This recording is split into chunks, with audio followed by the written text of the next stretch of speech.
پھر آقا کریم علیہ الصلوۃ والسلام نے جب دیکھا کہ قریش کا ایک لشکر یہاں شام کی طرف تجارتی قافلہ لے کر جا رہا ہے، حضور علیہ الصلوۃ والسلام نے اس کے تعاقب کے لیے چند صحابہ کو بھیجا تاکہ اس کا تعاقب کیا جائے۔ اور اس قریشی قافلے کا مقصد یہ تھا کہ یہ شام جائے گا، وہاں سے تجارت کرے گا، وہاں سے جو مال کمائے گا وہ مال آ کر اسلام کے خلاف ہتھیار خریدیں گے اور مسلمانوں کے خلاف بہت بڑی جنگ کریں گے۔ آقا کریم علیہ الصلوۃ والسلام نے اس قافلے کا سدباب کرنے کے لیے لوگوں کو جب بھیجا تو جب لوگ صحابہ کرام نے اس کا پیچھا کیا، ابو سفیان کو پتہ چل گیا، وہ بچاؤ کرتے ہوئے دوسرے راستے سے وہ واپس چلا گیا، شام سے وہ تجارت کر کے واپس چلا گیا اور اس نے ابو جہل کو خط لکھا، زمزم غفاری کے نام ہی اس نے بہت سارے پیسے دے کے اس کو کہا کہ ابو جہل کو جا کر بتاؤ کہ تمہارے قافلے پہ حملہ ہونے والا ہے اور تمہارا قافلہ لٹنے والا ہے۔ زمزم غفاری نامی شخص یہ مکہ کے اندر پہنچا اور اس نے جا کر اپنے اونٹ کا کان کاٹ دیا، اس کا ناک چیر دیا اور وہاں آواز لگئی، الغوث الغوث، لوگوں مدد کو پہنچو، تمہارا قافلہ لٹ گیا۔ اور مکہ کے سارے بڑے بڑے رؤسا، بڑے بڑے امراء،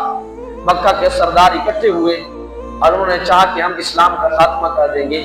تو یہ ابو جہل کی سربراہی کے اندر 1000 کا لشکر، جن کے پاس 900 اونٹ تھے، 100 گھوڑے تھے، آلات حرب و ضرب سے لیس ہو کر یہ اسلام اور مسلمانوں کا خاتمہ کرنے کے لیے مکے سے چل پڑا۔ اور ان کے پاس قوت بھی تھی، طاقت بھی تھی، فوجی عسکری قوت بھی تھی، اور یہ وہاں مکے سے چلتے ہیں۔ آقا کریم علیہ الصلوۃ والسلام کو وحی آ گئی، خواب آ گیا اور حضور کو پتہ چل گیا کہ مکے سے قافلہ نکل پڑا ہے۔ حضور علیہ الصلوۃ والسلام نے فرمایا، صحابہ اشیرو اشیرو، مجھے مشورہ دو کیا کیا جائے۔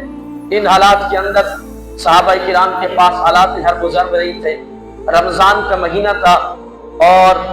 اس قدر عالم کا بھوک کی کیفیت یہ تھی کہ صحابہ کرام جن کھجوروں کو چوس کر روزہ رکھتے ہیں انہی کھجوروں کو چوس کر افطار بھی کر رہے ہیں۔ حالات حرب و ضرب بھی نہیں، پاس کچھ نہیں ہے اور اتنی بڑی قوت کے ساتھ مقابلہ کرنا ہے۔ آقا کریم علیہ الصلوۃ والسلام بار بار کہتے صحابہ مجھے مشورہ دو، مشورہ دو۔ تو انصار کھڑے ہو گئے، مہاجرین کھڑے ہو گئے۔ مہاجرین نے کہا، یا رسول اللہ، اگر آپ برق الغمات تک بھی جائیں گے تو ہم آپ کے ساتھ جائیں گے۔ کسی نے کہا، یا رسول اللہ، آپ سمندروں کے اندر گھوڑے بھی دوڑا دیں گے تو ہم پیچھے چھلانگیں لگا دیں گے۔ حضرت سعد نے عرض کی، یا رسول اللہ، آپ کا اشارہ ہماری طرف ہے، آپ یہ چاہتے ہیں کہ انصار میں سے کوئی جواب دے۔ یا رسول اللہ، ہم موسیٰ علیہ السلام کی قوم کی طرح نہیں ہیں کہ جنہوں نے کہا فَاذْهَبْ أَنْتَ وَرَبُّكَ فَقَاتِلَا إِنَّا هَاهُنَا قَاعِدُونَ۔ یا رسول اللہ، آپ جو حکم کریں گے ہم آپ کے پیچھے آپ کی اتباع کریں گے۔ صحابہ کرام کے جذبوں کو میرے محبوب نے دیکھا۔ صحابہ کرام کے اندر یہ تو بڑوں کے جذبے تھے، چھوٹے چھوٹے بچے بھی اس کے اندر تیار ہو رہے تھے۔ حضرت عمیر رضی اللہ تعالیٰ عنہ حضور کی بارگاہ میں رو رہے ہیں، یا رسول اللہ، باقی صحابہ جا رہے ہیں، میری عمر کم ہے لیکن میرے پاس ہنر ہے، میرے اندر طاقت ہے، یا رسول اللہ مجھے اجازت دیجیے۔ آقا کریم علیہ الصلوۃ والسلام نے عمیر کو بھی اجازت دے دی۔ صحابہ کرام کا یہ لشکر تیار ہوا اور 313 افراد پر یہ مشتمل لشکر، جن کے پاس آلات حرب و ضرب بھی نہیں، صرف 70 اونٹ تھے اور 8 گھوڑے تھے، 8 تلواریں تھیں، 6 زریں تھیں، 2 گھوڑے تھے۔ اور یہ لشکر جب مدینہ سے نکل رہا تھا تو یہودی اپنی دکانوں پہ بیٹھ کر ہنس رہے تھے، کہہ رہے تھے مسلمانوں تمہارے اندر دماغ نہیں ہے، تم اتنی بڑی قوت کے ساتھ ٹکرانے کے لیے جا رہے ہو اور تمہارے پاس آلات حرب و ضرب بھی نہیں ہے۔ تو صحابہ کرام کا یہی جواب تھا، نہ تیر و تیر پر تکیہ، نہ خنجر پر نہ بھالے پر، بھروسہ ہے تو اس سادی سی کالی کملی والے پر۔ صحابہ کرام نے کہا کہ تم آلات حرب و ضرب کو دیکھتے ہو، ہم اگر توکل کرتے ہیں تو اللہ پر توکل کرتے ہیں، اور ہمارے لشکر کے سردار محمد مصطفیٰ علیہ تحیۃ و ثنا ہے۔ ہم حضور کے پیچھے جا رہے ہیں اور جس جرأت کے ساتھ، جس بہادری کے ساتھ یہ قافلہ 17 رمضان المبارک کو وہاں پہنچا اور 17 رمضان المبارک کی رات کو 16 کو آقا کریم علیہ الصلوۃ والسلام نے سر سجدے کے اندر رکھا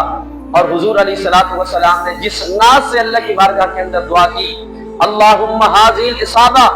اے اللہ یہی ایک گروہ تھا، مٹھی بھر جماعت جو میں نے اپنی جمع پونجی اکٹھی کی تھی، میری مکہ کی 10-12 سال کی محنت، یا رسول اللہ نے کہا، یا اللہ، اور مکہ کے بعد مدینہ کے اندر آ کر میں نے 1.5 سال جو محنت کی ہے، یہی میں نے جماعت تیار کی ہے۔ اے میرے اللہ، اگر یہ جماعت آج بدر کے میدان کے اندر شہید ہو گئی تو پھر تو بھی یاد رکھنا، روئے زمین پہ تیرا نام لینے والا کوئی نہیں ہوگا۔